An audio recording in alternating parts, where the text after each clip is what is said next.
So my topic for my research proposal is the impact of sleep duration on students' academic performance.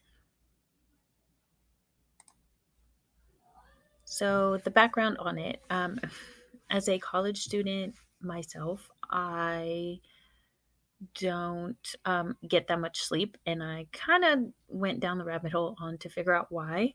So my research proposal defines a link relationship between sleep and college performance. So I want to investigate if sleep does affect school performance.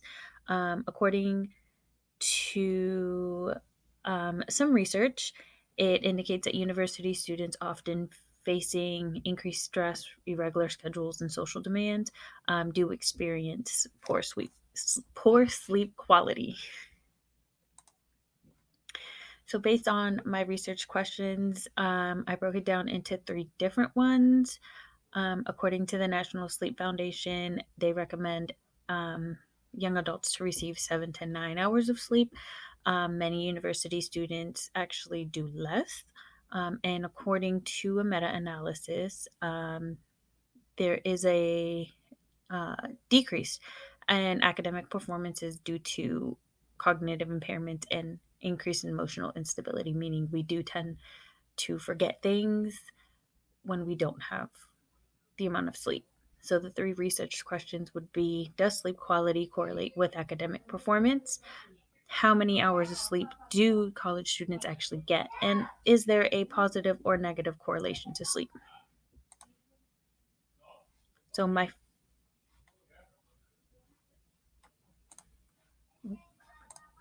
literature review. So I did not use all 10 of my sources.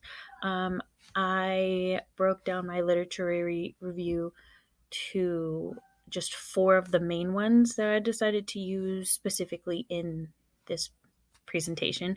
So the first one is the quality and academic performance among undergraduate medical students. So this study looked into 175 medical students. 93 of them had outstanding GPAs, 13 had good GPAs, and only two people had bad GPAs at the start of this. At the start of the study, and they had found that poor sleep quality is a common issue among many medical students, negatively impacting both their academic and overall well-being. The second one is the prevalence of sleep disturbances in college students.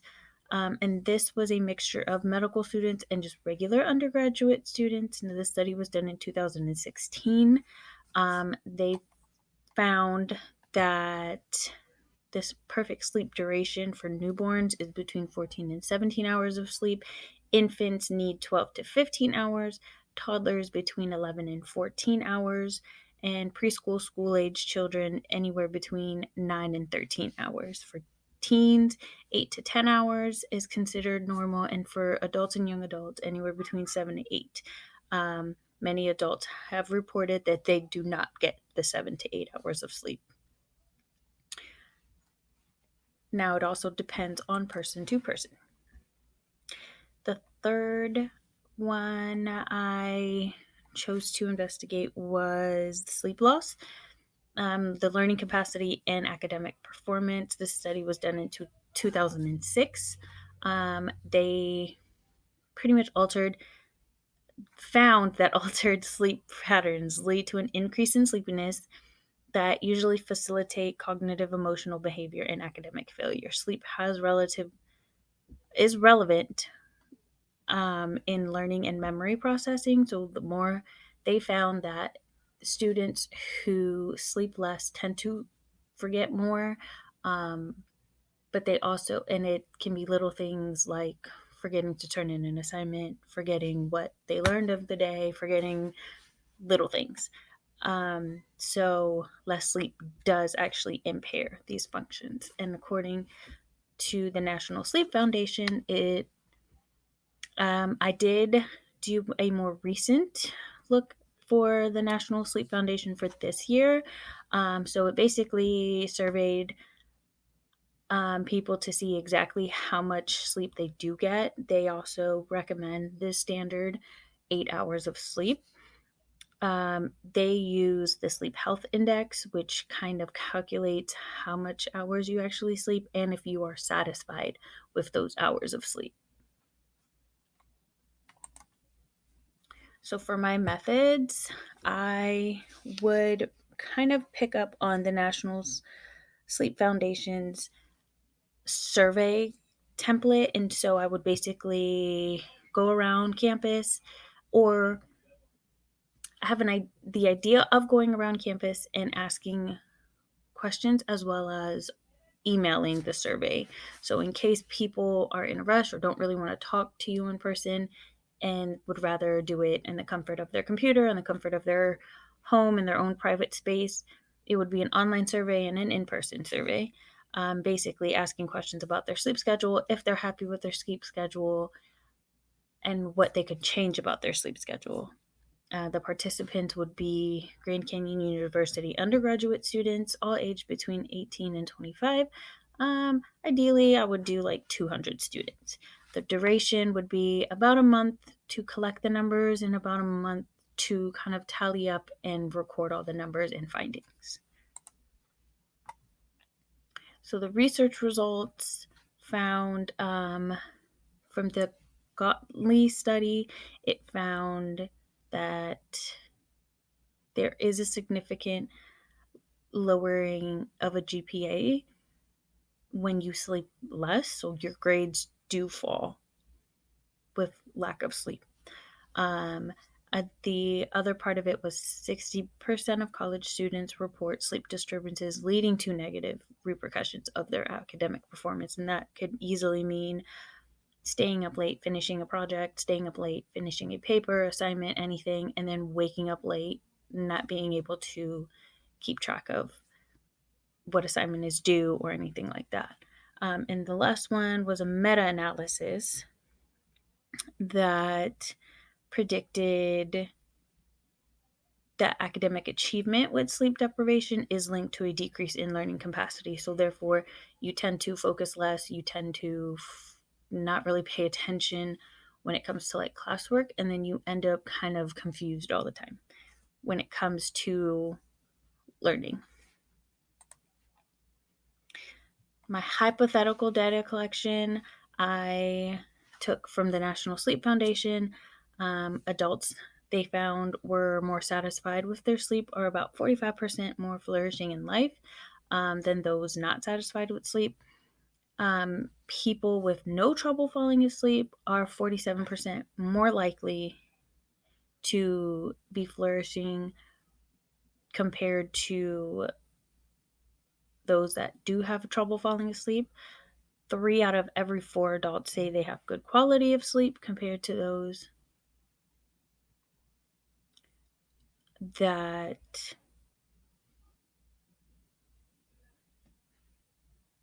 do show a positive impact. Women are more likely to report positive benefits compared to men, which hypothetically, I would think that women with the stigma of the everyday life, like household chores and everything like that, would get less sleep than men. But that actually came that women are more likely to report positive benefits over men. The findings at the end, basically combining everything that I've kind of read, getting a standard of at least 7 hours of sleep, especially on school nights, avoid screens, screen time, TV time, anything before bed. It was found that 60% of adults are not getting regular sleep, the recommended night of sleep, which is 7 to 8 hours. Typically, people get like maybe 5 or 6.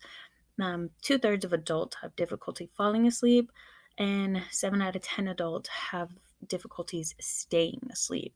And then most American adults, about 61% spend at least 30 minutes in outdoor spaces with bright light at least 6 or 7 days a week. On the other end, about 17% of adults put their electronic devices away in at least an hour before bed, and those were the ones that reported better sleep at night. So the more active you are during the day, and the less active you are at night, you tend to sleep better. So if the results with the hypothetical data presentation, if the results support the hypothesis, this will indicate the improvements of sleep quality would be better. So at the end, the more sleep that we do get, the better our grades tend to be, the better our mental functions begin to be, and the better we can like adjust to like stress levels and things like that. And with future research, I definitely think that extending the time, so instead of doing like a month, um, studies should do like 2 or 3 months, so that way we can get more accurate readings. And then as well as put in factors like stress, nutrition, and things that they do outside. So not just simply asking how long they sleep, but like what they do on the daily to see why they're having trouble sleeping at night or why they're sleeping less, what's keeping them up at night. And then I think most of the research I saw strictly kept it to undergraduate students. And I feel like mixing undergraduate with graduate could give you better details with numbers, and also extending the age. So, like a lot of 18 to 25-year-olds are still kind of either entering college or within the first 1 or 2 years. I feel like extending it to students that have been in college for like 3 or 4 years or a little bit longer could extend numbers as well. Me, myself, as a student, I have been having sleep problems since undergrad. And I just found doing homework a little bit earlier and then doing yoga before bed was something that helped me with my sleep. So just finding out other stressors and things like that for future research could help with lessening the numbers. So, pretty much wrapping up all the research, I think the proposal does outline